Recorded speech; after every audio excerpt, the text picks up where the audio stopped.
भोग, दुःख, पीडा कसलाई भन्छ त्यो एउटा गरिबलाई थाहा हुन्छ। धनी मान्छेलाई के को कमी छ र जो त्यसलाई पीडा थाहा होला।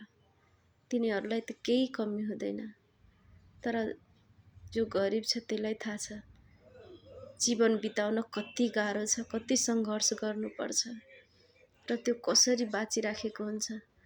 तै पनि बाँचेको हुन्छ, तर आफ्नो देश बनाउन पछाडि कहिले नपर्नु होला साथीहरू। त्यो गरिबहरूलाई अब राम्रो बाटोमा ल्याउनु छ।